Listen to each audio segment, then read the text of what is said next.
यहाँ देख्नुहुन्छ, आज पनि तपाईँले देख्न सक्नुहुन्छ जहाँ पावल, सिलास र तिमोथीलाई पहिलोचोटि जेलमा हालिएको थियो, हैन? जेलमा हालिएको थियो।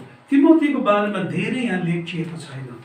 जेलमा उनी थिए कि थिएनन् पावलसँग, तर पावल र सिलासलाई चाहिँ यकिन गरेर भनिएको छ उनीहरू जेलमा छन्। तीनजनाको समूह थियो। मलाई लाग्छ उनीहरूको बिचमा केही यस्तो भएको छ अनि परमेश्वरले उनीहरूलाई जेलमा भएर जान पनि दिनुभयो। जेलमा भएर जान पनि दिनुभयो। बडो अचम्म छ यो जेलखानमा जानु। एकदमै सतावटको कुरा थियो अनि सतावटदेखि उनीहरू भागेनन्। मानिसले समातेर उनीहरूलाई जेलखानमा हालियो। जेलखानमा हालिसकेपछि उनीहरू जेलखानमा गए। तर के हुन्छ, बडा अचम्मको कुरा छ। म पढ्नेछु यहाँबाट है। बडा अचम्मको कुरा हुन्छ।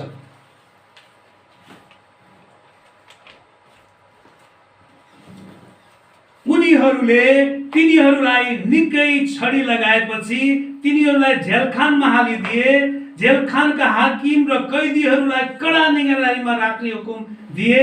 यस्तो हुकुम पाएर तिनीहरूलाई जेलखानको भित्री भागमा लगी तिनीहरूका खुट्टामा ठिङ्गुरो ठोकेर राखिदिए। जेलखानको पनि भित्री भाग भनिएको छ। धेरै भागहरू होला, धेरै कोठाहरू होला।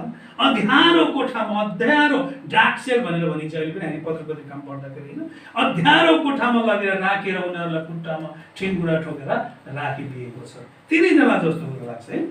यो इतिहासकारले बनाएको नक्सामा दुईजना यहाँ छन्, अरू एकजनाको पनि ठाउँ छ। तिनैजनालाई चाहिँ ठिङ्गुरा ठोकेर त्यहाँ राखिएको हुनुपर्दछ। गम्भीर हामी यहाँनिर देख्छौँ 25 पद। तर आधा रातपछि पाउल र सिलास प्रार्थना गर्दै परमेश्वरको भजन गाइराखेका थिए र अरू कैदीहरूले सो सुनिराखेका थिए। तब एक्कासी एउटा ठुलो भैँचालो गएर जेलखानका जगहरू हालिए र तुरुन्तै जम्मै ढोकाहरू उभिएर सबैको बन्धनहरू खुले। प्रभुलाई महिमा होस्। यहाँ के भइराखेको, जब उनीहरू प्रार्थनामा लागे र प्रशंसामा लागे, दुईटा कुराहरू, प्रार्थना र प्रशंसामा उनीहरू लागिराखेका थिए। अनि उनीहरू मात्रै थिएन, उनीहरूले प्रशंसा गरेको कुराहरू, प्रार्थना गरेको आवाजहरू जेलखानभित्रका सबै कैदीहरूले पनि सुनेका थिए। उनीहरू प्रार्थना गरिरहँदै, उनीहरूले आराधना गरिरहँदै, प्रशंसा गरिरहँदै त्यहाँनिर ठुलो भैँचालो गएको छ अनि सबै कैदीहरूको बन्धनहरू खुलेका छन्। सबै स्वतन्त्र भएका छन्। भैँचालो गयो, जेलखानको जग हल्लियो र बन्धनहरू खुलियो। यहाँ के भनेको छैन भने जगहरू हल्लिए र त्यसपछि त्यो जेलखाना चाहिँ भत्कियो भनेर भनेको छैन। के भनेको छ, जगहरू हल्लिए र उनीहरूको बन्धन के भयो, फुक्यो। चाहिँ हुनसक्छ कोठामा छन् भने ढोका खोलिएको छ, उनीहरू ठिङ्गुरा ठोकेर बन्धनमा छन् भने त्यो तोडिएको छ। जब प्रार्थना गर्दछौँ र प्रशंसा गर्दछौँ, हाम्रो प्रार्थना र प्रशंसाले चाहिँ हामीलाई बाँधेर राख्ने बन्धनहरू फुक्नु पर्दछ। यसैया 58 अध्यायमा त्यही भनिएको छ, तिमीहरूको उपवास र प्रार्थनाले चाहिँ जुवाहरू भाँचिनु पर्दछ, बन्धनहरू तोडिनु पर्दछ। अनि यो कुरा चाहिँ हामी यहाँ नयाँ करारमा आएर पाउल र सिलास र तिमोथीको जीवन पनि देख्दछौँ। जब उनीहरूले प्रार्थना गरे, उनीहरूले प्रशंसा गरे, उनीहरूको बन्धनहरू फुकेका छन्। प्रियहरू हो, आज तपाईँ र म विभिन्न बन्धनहरूमा छौँ होला। विभिन्न प्रकारका बन्धनहरू, विभिन्न प्रकारका जेलखानमा, विभिन्न प्रकारको त्यो बन्दी जीवन हामीले जिराखेको हुन सक्छ। हाम्रो विचारमा हामी बन्दी हुन सक्छौँ, हाम्रो काममा हामी बन्दी हुन सक्छौँ, कोरोनाको कारणले गर्दा हामी बन्दी भएका छौँ। हुन सक्छ हाम्रो पापले पनि हामी बन्धनमा परेका हुन सक्छौँ। प्रियहरू हो, यदि पापको बन्धनबाट स्वतन्त्र हुने हो भने, कोरोनाको बन्धनबाट स्वतन्त्र हुने हो भने, रोगबाट स्वतन्त्र हुने हो भने हामीले प्रार्थना र प्रशंसा गरिरहनु पर्दछ अनि परमेश्वरले हामीलाई स्वतन्त्र गर्नुहुन्छ। के हुन्छ त, उनीहरूको बन्धनहरू फुके जेलभित्रै। अनि त्यो जेलभित्र बन्धनहरू फुकेको कारणले गर्दाखेरि त्यो कुरा चाहिँ जेलका हाकिमले थाहा पाउँदछन्, ढोकाहरू खोलेको कुराहरू देख्दछन्। अनि त्यसपछि जेलको हाकिम निद्राबाट बिउजिन्छन्। जेलखानका ढोकाहरू उग्रेको देखेर कैदीहरू सबै भागिसके भन्टानेर उनले आफ्नो हत्या गर्ने विचारले तरबार थुते। तर पावलले चर्को सन्देश भन्दै कराए, तपाईले आफूलाई केही नोक्सानी नगर्नुहोस्, किनकि हामी सबै यहीँ छौँ। यो जेलको हाकिमले कैदीहरू सबै गइसके, भागिसके, अब मलाई मृत्युदण्ड हुनेछ भन्ने कुरा उनले विचार गरेका छन्। किनकि यो कसको अधीनमा थियो? रोमको अधीनमा थियो। रोम शासकले चाहिँ जेल खानको हाकिमलाई यदि एउटा मात्र कैदी भाग्यो भने पनि मृत्यु कन्सिक्वेन्सी भोग्नु पर्ने। अनि यदि अब मलाई झुन्ड्याएर मारिन्छ होला, मलाई त खत्तम गरिन्छ, अब त्यो गर्नु त म आफै मर्छु भनेर जेलका हाकिमले आफूलाई आत्महत्या गर्न खोजिराखेका हुन्छन्। तर पावलले भन्दछन्, होइन भने केही हानि नगर्नुहोस्, हामी सबैजना यहाँ छौँ, कोही पनि यहाँबाट गएका छैन। अनि त्यससँग उनीहरूले पश्चाताप गर्दछन्। बत्ती मागेर उनी हाम फाल्दै भित्र आएर डरले कामदै पावल र सिलासलाई अगाडि घोप्टो परे। तिनले बाहिर ल्याएर भने, उद्धार पाउनलाई मैले के गर्नुपर्छ? यहाँ प्रचार पनि गरेका छैनन्, केही पनि बोलेका छैनन्, उनले केही पनि भनेका छैनन्, केही पनि भनेका छैनन्। पावलले प्रचार पनि गरेका छैन, तिमोथीले प्रचार पनि गरेका छैनन्, सिलासले प्रचार पनि गरेका छैनन्। तर जेलखानको हाकिमलाई यो कुरा पहिल्यै थाहा छ, पावलहरू के कारणले यहाँ बन्दी भएका छन् भनेर। यिनीहरूले ख्रीष्ट यीशुको बारेमा प्रचार, उनले सुनिसकेका छन् यो कुराहरू। त्यसपछि उनी आफूलाई हम्बल गर्दै, नम्र तुल्याउँदै परमप्रभुको अगाडि पश्चाताप गरेर घुँडा टेक्दछन्। उनले भन्दछन्, मैले के गर्नुपर्छ अब? मैले के गर्नुपर्छ अब? उद्धार पाउनको लागि मैले के गर्नुपर्दछ? आज यो प्रश्न धेरैजना मानिसको मनमा हुन सक्छ। पावल अनि सिलास अनि सम्पूर्ण समूहले प्रार्थना र प्रशंसा गरिराखेको थियो। ठुलो भैँचालो आउँदछ, जेलखानका सबै ढोकाहरू खुल्दछन्, कैदीहरू भागी पनि डरे। जेलखानका हाकिमले आत्महत्या गर्न कोसिस गरिरहेका पावल सिलासले उनीहरूलाई जोगाउँदछन्, उनलाई सुसमाचार प्रचार त्यहाँनिर भएको हामी देख्दछौँ। किनकि हाम्रो कामले सुसमाचार प्रचार भइराखेको छ। हामीले बोलेर मात्र सुसमाचार प्रचार होइन, हामीले गरेका कामबाट सुसमाचार प्रचार भइराखेको छ। अनि हाकिमले भन्दछन्, उद्धार पाउनको लागि मैले के गर्नुपर्छ? 31 पदमा यसरी लेखिएको छ, 31 पदमा यसरी लेखिएको छ, म पढ्न चाहन्छु तपाईहरुको अगाडि। अनि तिनले भने, प्रभु येशू ख्रीष्टमा विश्वास गर्नुहोस् र तपाईले उद्धार पाउनुहुनेछ, तपाई र तपाईका परिवारले। के गर्यो भने? विश्वास गर्यो भने। कसमा विश्वास गर्यो भने? ख्रीष्ट यीशुमा। यदि तपाई र तपाईको परिवारले ख्रीष्ट यीशुमा विश्वास गर्नुहोस्, विश्वास गर्नुभयो भने तपाईहरुले उद्धार पाउनुहुनेछ। त्यसपछि उनले विश्वास गर्दछन्, उनको परिवारले विश्वास गर्दछन्। विश्वास गरिसकेपछि तुरुन्तै उनको बत्तिस्मा भएको कुरा पनि हामी यहाँ देख्दछौँ, सम्पूर्ण परिवार। त्यसकारण फिलिपीको ठाउँमा जब हामी यहाँ हेर्छौँ, दुईवटा घटनाहरू घटेका छन्। एउटा घटना के घटेको छ? लिडियाको परिवार सम्पूर्णले त्यहाँ विश्वास गरेको छ। दोस्रो कुरा के भएको छ?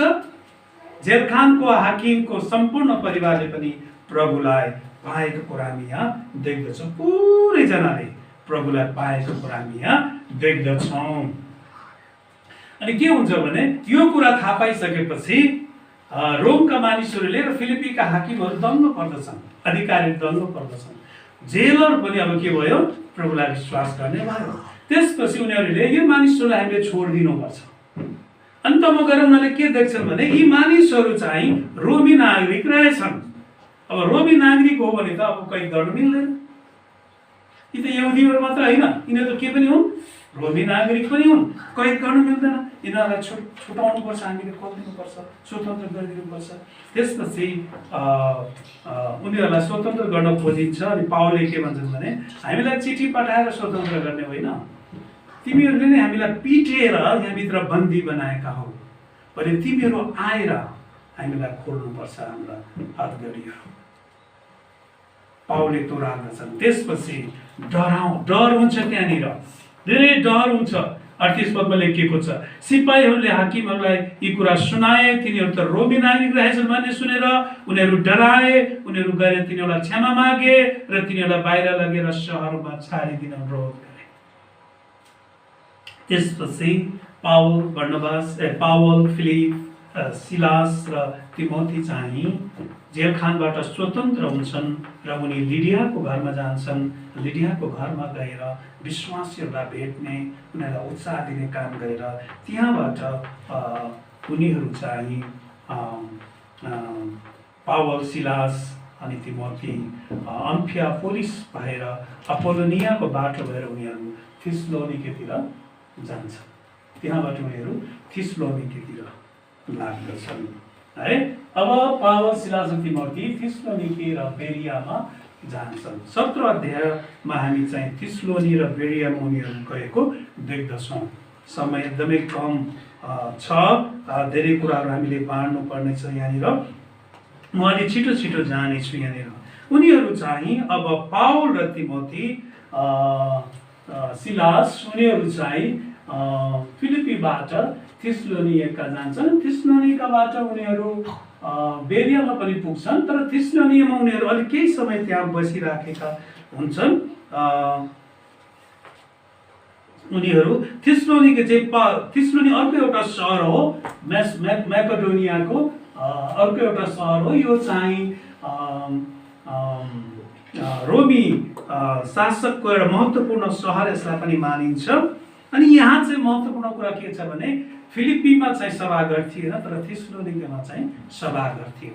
अनि पावल चाहिँ त्यहाँ सभाघरमा गएर प्रचार गर्दछन्। अनि यो थिस्सलुनिके चाहिँ फिलिपीबाट टाढा छ, तर यो म्याकेडोनिया केही क्षेत्रभित्र र ग्रिसको माथा हातमा रहेको महत्त्वपूर्ण सहर मानिन्छ। अनि यहाँ चाहिँ धेरै ग्रिक कल्चरहरू, संस्कृतिहरू त्यहाँ भएको हामी देख्दछौँ। यो चाहिँ एउटा व्यापारिक ठाउँ हो। अनि यहाँ चाहिँ सभाघर छ अघि मैले भने।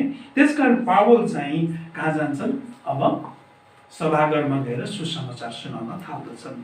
अनि जब उनले सभाघरमा गएर सुसमाचार सुनाउँछन्, धेरै यहुदीहरूले प्रभुलाई विश्वास गर्दछन्।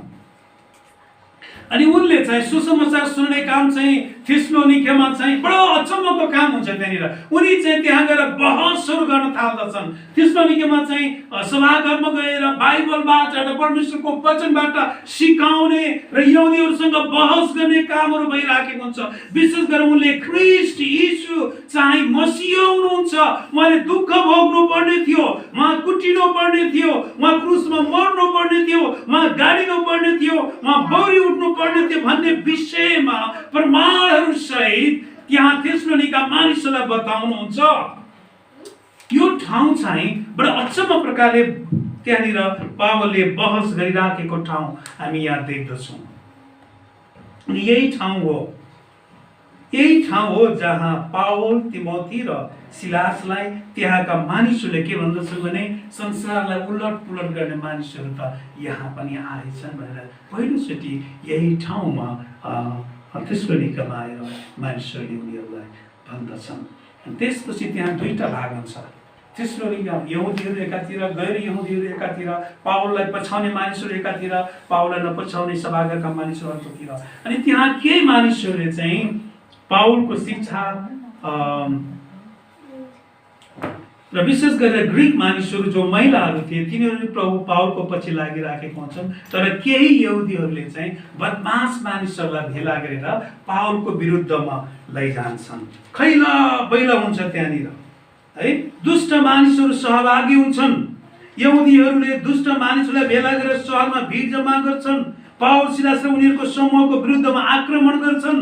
र त्यस समयमा त्यहाँका एकजना शासन, अनि उनी चाहिँ विशेष गरिकन अब थिस्सलुनिकेबाट बिस्तारै अर्को ठाउँमा जानको लागि तयार गरेको हामी देख्दछौँ। योसानको घरमा उनीहरू बसिराखेको हुन्छ। अनि त्यसपछि त्यहाँका मानिसहरूले योसानका घर र परिवारमाथि उनीहरूले आक्रमण गर्दछन् र योसान सहित सबै पावल, तिमोथी र सिलासलाई उनीहरूले जेलखानमा हालिदिन्छन्। फेरि दोस्रोचोटि उनीहरू जेलखानमा पर्छन् थिस्सलुनिकामा पनि। हरेक ठाउँमा पावल, सिलास र तिमोथी पुग्दछन्। उनीहरूले सत्ताबाट सामना गर्नु परेको छ, जेलमा बस्नु परेको छ। फिलिपीमा उनीहरूले जेलमा बसेका थिए, थिस्सलुनीमा आएर उनीहरू जेलमा बस्नु पर्यो। त्यहाँ चाहिँ उनीहरू मात्र होइन, त्यहाँको एकजना व्यक्ति जसको घरमा उनीहरू बसेका थिए, यासोन भन्ने व्यक्ति, उनीहरू पनि त्यहाँ जेलखानमा परेका हुन्छन्। अनि गम्भीर कुरा चाहिँ के हुन्छ भने यासोन चाहिँ राम्रो मानिस थिए। उनले चाहिँ पावल तिमोथी र सिलासका निम्ति पनि जेलखानमा धरोटी पैसा पे गर्दछ, तिरिदिन्छन् र उनीहरू सबैजना त्यहाँबाट जेलमुक्त भएर निक्लन्छन्। जब जेलमुक्त हुन्छ, जेलमुक्त हुने बित्तिकै त्यहाँका विश्वासीहरूले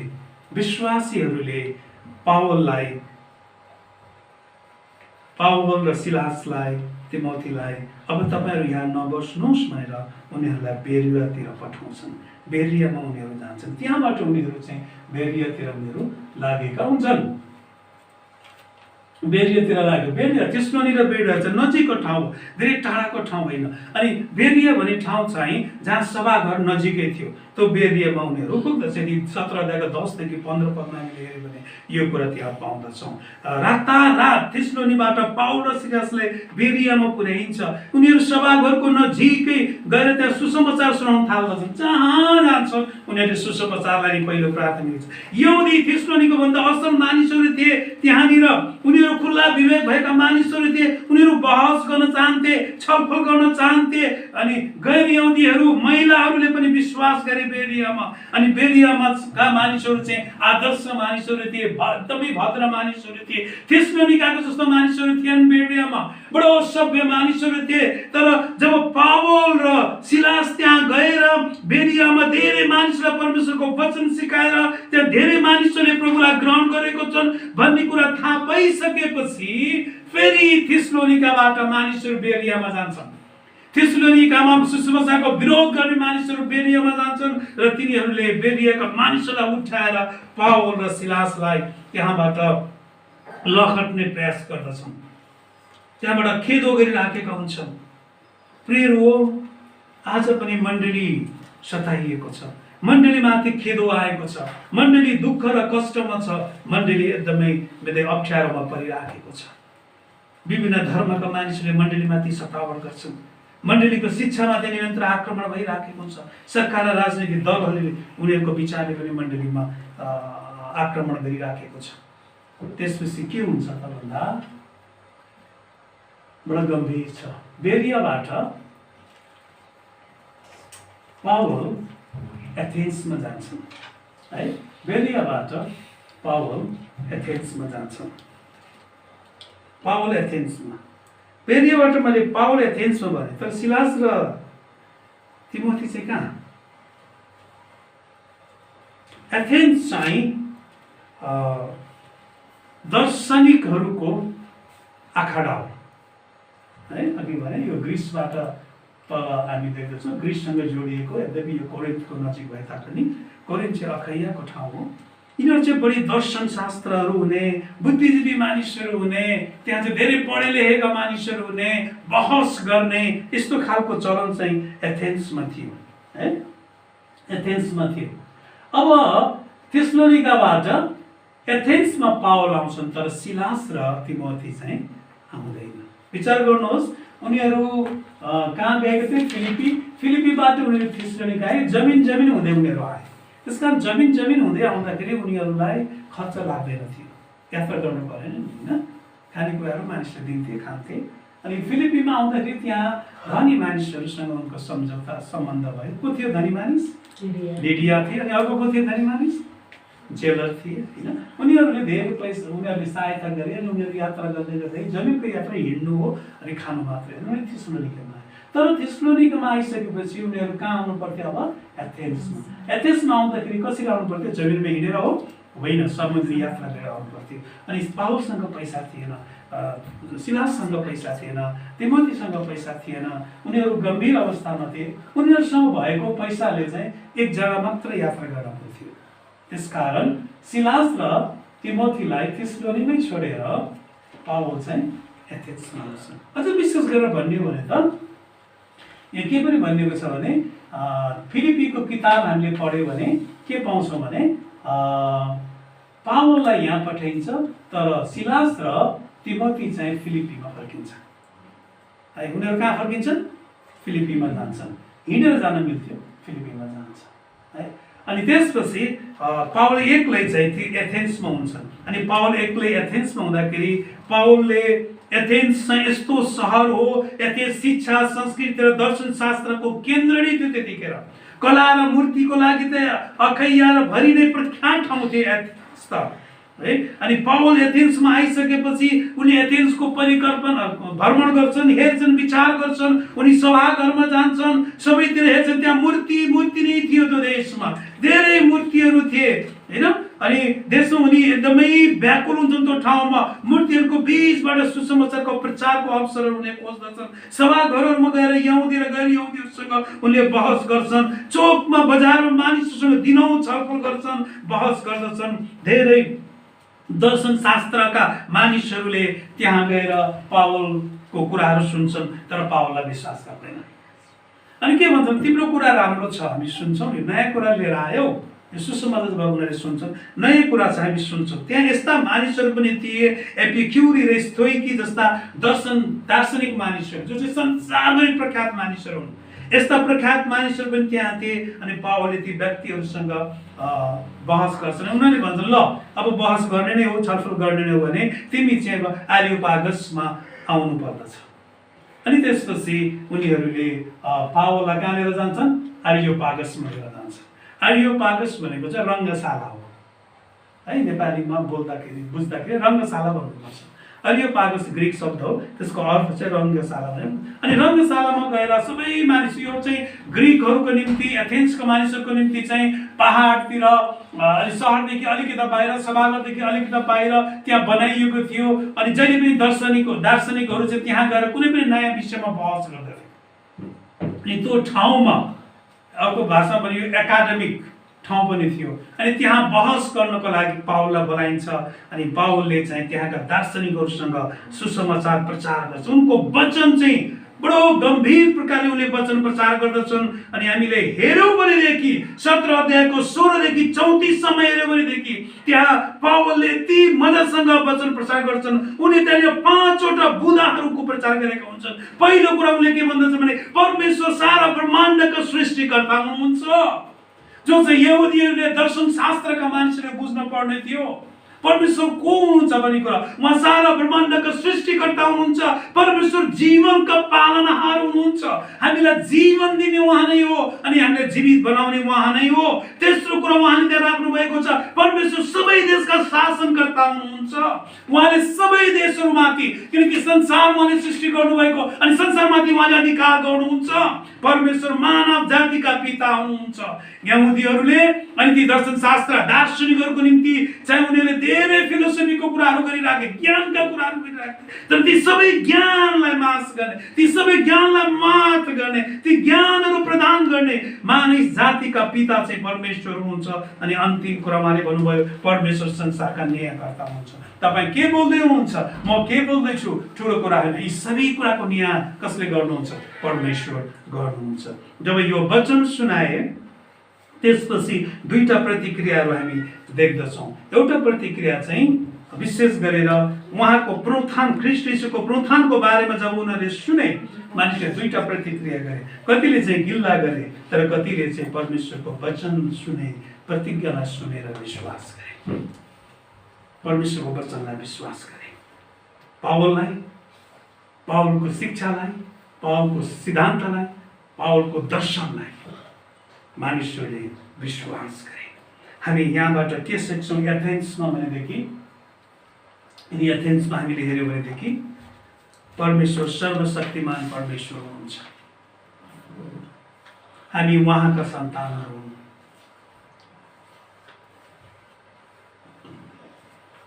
पश्चाताप गरेर सबै कुराको इन्साफ परमेश्वरले गर्नुहुन्छ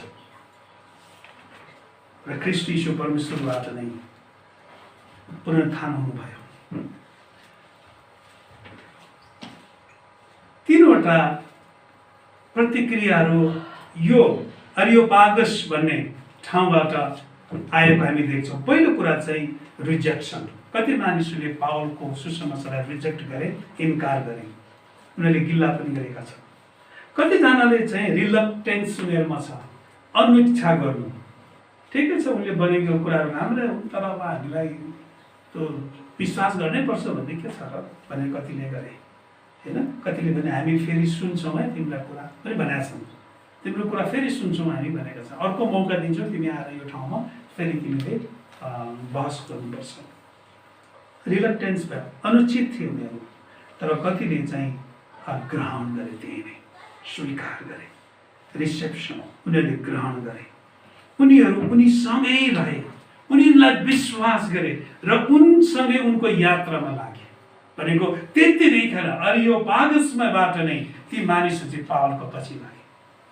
तीनवटा समूह हामी देख्दछौँ, एउटाले चाहिँ इन्कार गरे, एउटाले चाहिँ फेरि तपाईँ आउनुपर्छ है हामीलाई यो कुरा बताउनु है, अनुसार देखाएका थिए तर सुन्न चाहन्थे, र अर्को समूह चाहिँ पावल सँगसँगै हिँडे। जति पावल सँगसँगै हिँडे थोरै काफी थिए एथेन्सको लागि, थोरै काफी थिए एथेन्सको लागि। परमेश्वरले एथेन्सलाई त्यहाँबाट आशिष गर्नुभयो। अब पावल, सिलास र तिमोथी कोरिन्थमा, किन मैले यसो भन्दैछु यहाँनिर, अब पावल चाहिँ त्यहाँबाट एथेन्सबाट उनी चाहिँ कोरिन्थीमा जानुहुन्छ है। अनि विशेष गरिकन एथेन्सको प्रचारमा एउटा महत्त्वपूर्ण घटना हामी हेर्नुपर्छ। एथेन्समा चाहिँ धेरै मूर्तिहरू थियो, अनि त्यो मूर्ति भएको ठाउँमा चाहिँ एउटा मूर्तिको नाम यसरी पनि लेखिएको थियो, अज्ञात देवताको निम्ति भनेर पनि नाम लेखिएको थियो। अनि पावलले त्यहाँबाट पिकअप गरे, त्यहाँको संस्कृति, त्यहाँको भाषा, त्यहाँको रहन सहनलाई उनले हेरे, अध्ययन गरे, अनि त्यहाँबाट त्यो कुरालाई पिकअप गरेर सुसमाचार प्रचार गर्न थाले। तपाईँहरूसँग यस्ता देवी देवता पनि रहेछन्, नाम नभएको देवी देवता पनि रहेछ। त्यो नाम नभएको भनेको के हो त, यो साँचो सत्य परमेश्वर हुनुहुन्छ। त्यस कारण 5वटा बुँदाहरू राखेर उनले प्रवचन गरे। प्रभुलाई धन्यवाद होस्। आज हामीले पावलको जीवनबाट यो खण्ड, यो घटनाबाट सिक्ने, एथेन्सबाट सिक्ने कुरा पनि यही नै हो कि हामीले चाहिँ एथेन्सबाट सिक्ने कुरा चाहिँ त्यहाँको कल्चर, संस्कृति, भाषालाई सिकेर हामीले सुसमाचारलाई प्रचार गर्नुपर्छ। त्यसपछि उनी कोरिन्थीमा जान्छन्, एथेन्सबाट उनी कोरिन्थीमा जान्छन्। जसै उनी कोरिन्थीमा जान्छन्, सिलास र तिमोथी मैकेडोनियाबाट थिए, उनीहरू अब कोरिन्थीमा आइपुग्दछन्। जब उनीहरू कोरिन्थीमा आइपुग्छन्, त्यहाँ पावलले चाहिँ प्रचार गरिराख्नुहुन्थ्यो। त्यहाँ पनि सभाघर थियो, सभाघरमा उनले प्रचार गरिराखेका थिए कोरिन्थीमा। उनले त्यहाँ कोरिन्थीमा सुसमाचार प्रचार गरिराखेका थिए, परमेश्वरको वचन प्रचार गरिराखेका थिए। अनि त्यो ठाउँमा तिमोथी र सिलास पनि आइपुग्दछन्। सिलास र तिमोथी थिस्सलोनिकाबाट त्यहाँ उनीहरू पुगेर उनीहरू फिलिपी गएका हुन्छन्। थिस्सलोनिकाबाट कहाँ गएका हुन्छन्? फिलिपी किन गएको थाहा छ? हामीले फिलिपीको पुस्तक पढ्यो भनेदेखि त्यहाँ देख्नेछौँ, थाहा गर्नेछौँ। के भनिएको छ भने उनीहरू तिमोथी र सिलास यहाँ गएर अनि यो फिलिपीको मण्डली चाहिँ पावलको र सिलास, तिमोथी यिनीहरूको सुसमाचारको सेवाखाइमा मेरुदण्ड थियो सहयोगको लागि। फिलिपीका मानिसहरूले धेरै सहयोग गरेका थिए। विशेष गरेर उनीहरूले भेटीहरू सङ्कलन गरेर कसलाई पठाउँथे? पावलको सेवाकाईको निम्ति पठाउँथे। त्यसकारण थिस्सलोनिकामा आइसकेपछि पावल एथेन्समा गए, तर सिलास र तिमोथी चाहिँ फिलिपीमा गए, ताकि त्यहाँ गएर उनीहरूले आफ्नो लागि भेटीहरू लिएर आउन सकुन्। उनीहरूले भेटी त्यहाँबाट लिएर आएर थिस्सलोनीमा आए। थिस्सलोनीमा त्यहाँ पावललाई छोडिसकेपछि त्यहाँका विश्वासीहरू बढ्दै थिए। यद्यपि थिस्सलोनीका मानिसहरूले पावललाई लखेटेका थिए जेलमा, तर त्यहाँ यति राम्रो व्यक्तिहरू थिए, तिनीहरू विश्वासमा अगाडि बढिराखेको कुरा पावललाई सिलास र तिमोथीले कोरिन्थीमा आएर बताउँदछ। थिस्सलोनीको पहिलो थिस्सलोनी, दोस्रो थिस्सलोनीको पुस्तक हामी पाउँछौँ। त्यो चाहिँ पावलले कोरिन्थीमा आएर लेखेका कुराहरू, पत्र। पहिलो थिस्सलोनी, दोस्रो थिस्सलोनी हामीले पढ्यो भनेदेखि त्यहाँबाट थाहा गर्नेछौँ पावल यति खुसी हुन्छ थिस्सलोनीका मानिसहरूको विश्वास देखेर, उनीहरूको सेवा देखेर, परमेश्वरको काम त मण्डलीमा भएको देखेर। पावलले 13वटा भन्दा धेरै पत्रहरू लेखेका छन् नयाँ करारमा। अनि थिस्सलोनीको पुस्तक चाहिँ पहिलो पावलले लेखेको पुस्तक। हेर्नुहोस् न, हामी यहाँ देख्छौँ कसरी परमेश्वरले काम गर्नुभएको छ भनेर, कसरी परमेश्वरले काम। जब उनी कोरिन्थीमा आउँछन्, उनीसँग पैसा हुँदैन है, पैसा हुँदैन। उनी चाहिँ उनको पैसाले कहाँसम्म ल्याएको थियो? एथेन्ससम्म ल्याएको थियो। एथेन्सपछि उनी कोरिन्थीमा आए, त्यो पैसाले पुग्यो। उनलाई थाहा थिएन अब सिलास र तिमोथी पैसा लिएर आउँछन् कि आउँदैनन् भनेर, पैसा हुन्छ कि हुँदैन। उनलाई बडा गाह्रो समय थियो त्यतिखेर। अनि उनले त्यहाँ प्रचार गरिरहँदा, त्यहाँ सेवा गरिरहँदा तिमोथी र सिलास पनि त्यहाँ आइपुग्दछन्। तर बडा गम्भीर कुरा छ।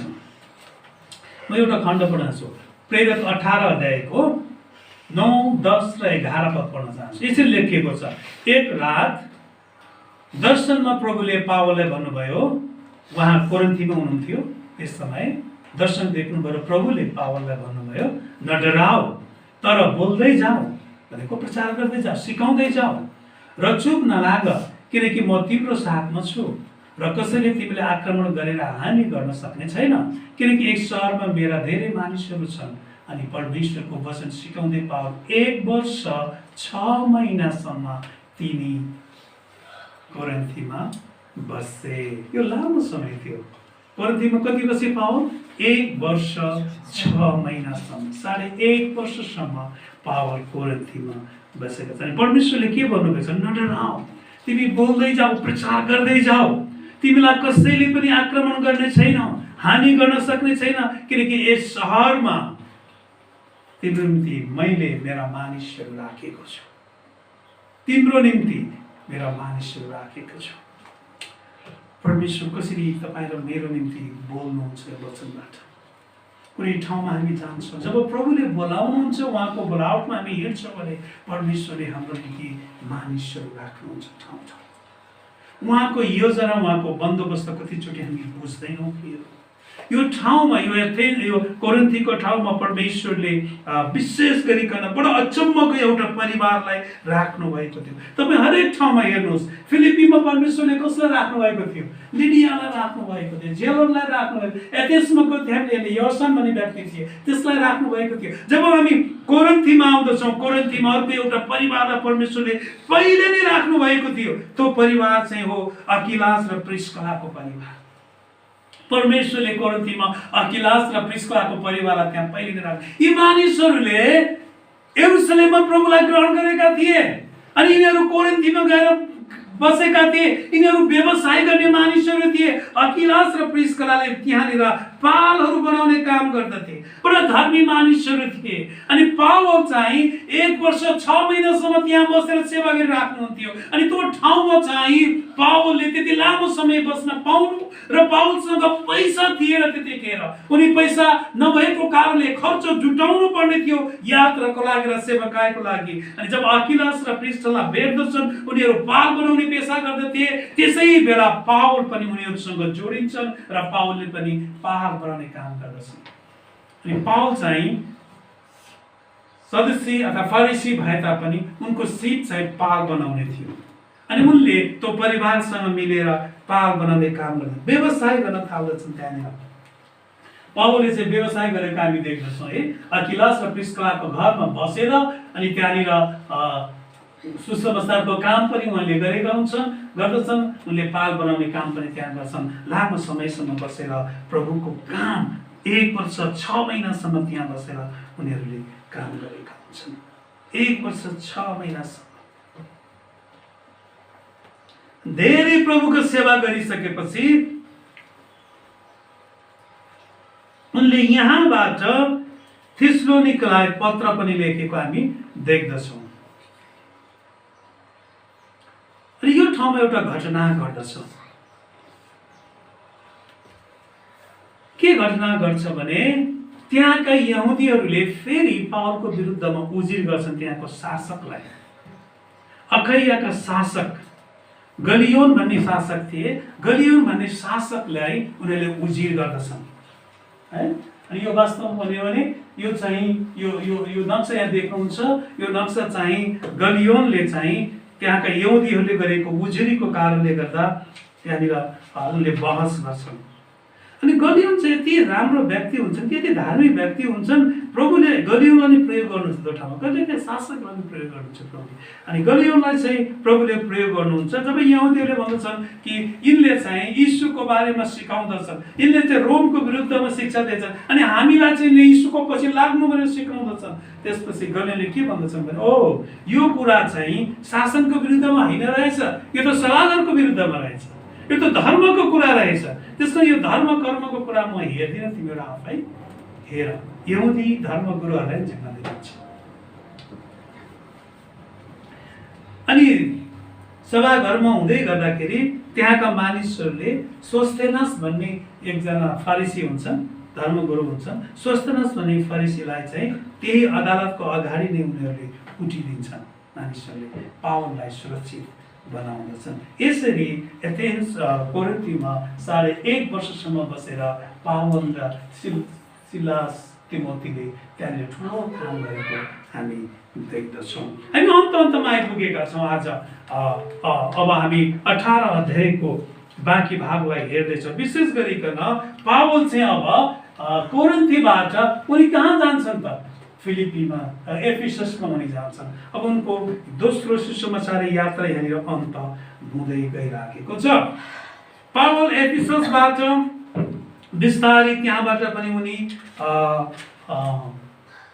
यरुसलेममा फर्कन्छन् र यरुसलेमबाट उनी फेरि एन्टियोखियामा उनी जान्छन् है, एन्टियोखियामा जान्छन्। यसरी उनको दोस्रो मिसनरी यात्रा सिद्धिन्छ। एफिससमा रहँदाखेरि पावल अकिलास र प्रिस्काला पनि कोरिन्थीबाट एफिससमा आउँदछन्। अकिलास र प्रिस्काला एथेन्सबाट उनीहरू वास्तवमा उनीहरूले पावललाई सहायता गर्न मात्र आएका होइनन्, उनीहरू चाहिँ कोरिन्थबाट एफिससमा बसाइसकेर आउँदै थिए, किनकि एफिसस चाहिँ अर्को एउटा महत्त्वपूर्ण ठाउँ हो। हामी तेस्रो मिसनरी यात्राको बारेमा हेर्नेछौँ।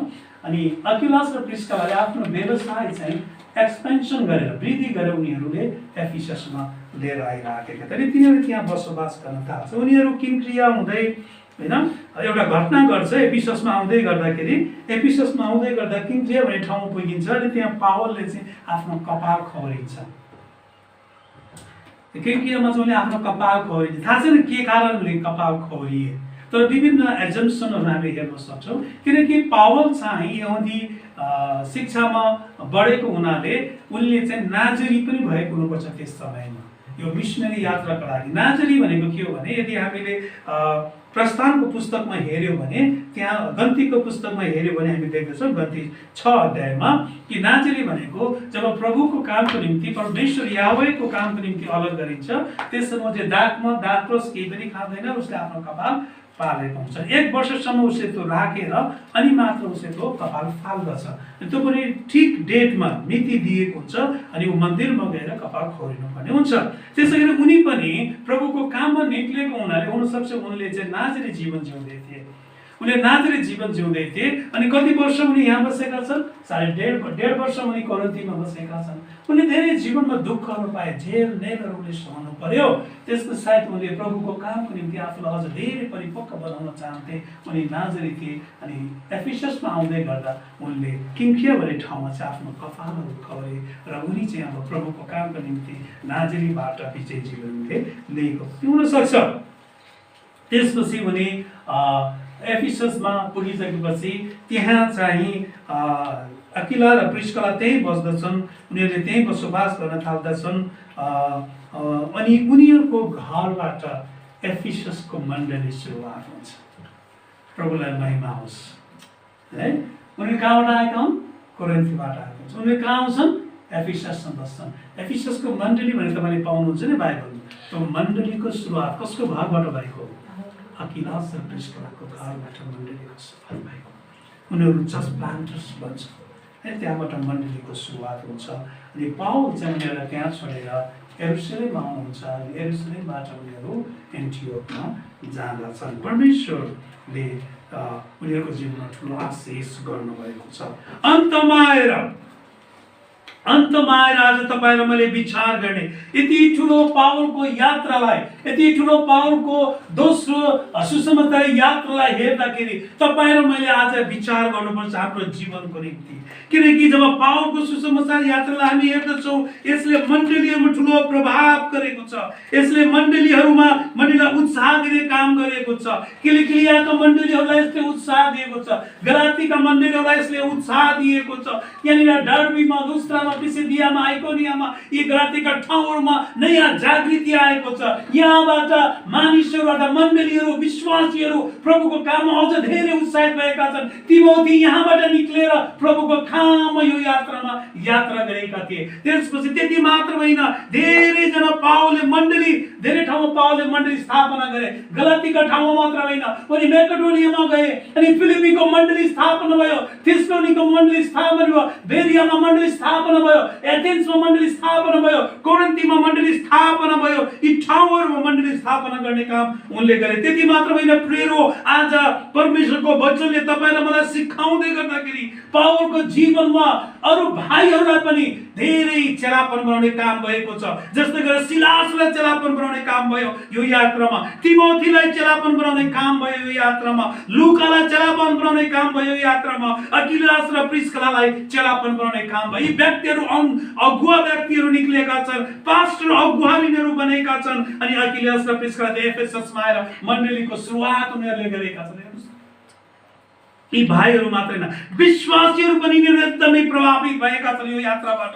जस्तै फिलिपीमा भएका विश्वासीहरू, लिडिया एकदमै आशिषित भएको छ, जेलखानको हाकिम आशिषित भएको छ। थेसलोनिकामा रहँदा पनि त्यहाँका भाइहरू जस्तै गायस भए, क्रिस्पस भए, यी व्यक्तिहरू पछि मण्डली इतिहासमा हामी देख्दछौँ उनीहरूले प्रभुको सेवा गर्न उनीहरू अगाडि बढेका छन्। त्यति मात्र होइन प्रिय हो, इतिहासलाई हामीले हेर्यौँ भने यहाँका मण्डलीहरूलाई उत्साह गर्ने काम पनि धेरै भएको छ। गलातीका मण्डलीहरू, एन्टियोकिया, पिसिदिया, लुस्त्रा, आइकोनियाका मण्डलीको लागि गलातीको पुस्तक हामी देख्दछौँ बाइबलमा। यी मण्डलीको लागि पावलले सिकाउनु भएको परमेश्वरको वचन हामी त्यहाँ देख्दछौँ। फिलिपीका मण्डलीको लागि पनि हामीले फिलिपीको पुस्तक देख्दछौँ। थेसलोनिका मण्डलीको लागि थेसलोनिका 2वटा पुस्तकहरू हामी देख्दछौँ। एफिससको मण्डलीको लागि एफिससको पुस्तकहरू हामी देख्दछौँ। इतिहासमा देखिराखेका छ। त्यति मात्र होइन, परमेश्वरको वचनलाई आज तपाईँहरूको मेरो बीचमा ल्याउनको लागि लुका जस्तो व्यक्ति, तिमोथी जस्तो व्यक्तिलाई पावलले यो यात्राबाट फलको रूपमा प्राप्त गर्नुभएको छ। र उहाँको वचन आज तपाईँ र मेरो निम्ति बहुमूल्य छ। उहाँको वचन तपाईँ र मेरो निम्ति बहुमूल्य छ। त्यो वचन चाहिँ के हो भन्दा, परमेश्वर सारा संसारको सृष्टिकर्ता हुनुहुन्छ। परमेश्वर तपाईँ र मेरो जीवनको पालनहार हुनुहुन्छ। परमेश्वर सबै देशहरूका शासनकर्ता हुनुहुन्छ। अनि परमेश्वर मानिस जातिका पिता हुनुहुन्छ। अनि परमेश्वर संसारका न्यायकर्ता हुनुहुन्छ। परमेश्वर संसारका न्यायकर्ता हुनुहुन्छ। आज तपाईँ र मैले विचार गरौँ, तपाईँ र मेरो जीवनको निम्ति परमेश्वर को हुनुहुन्छ। यीशु ख्रीष्ट संसारमा आउनुभयो, क्रुसमा बलिदान हुनुभयो, मर्नुभयो, गाडिनुभयो, तेस्रो दिनमा पुनरुत्थान 40 दिनसम्म संसारमा बसेर उहाँ स्वर्गमा उठी जानुभयो। त्यही यीशु ख्रीष्ट जसले परमेश्वरसँग तपाईँ र मेरो सम्बन्ध स्थापित गरिदियो।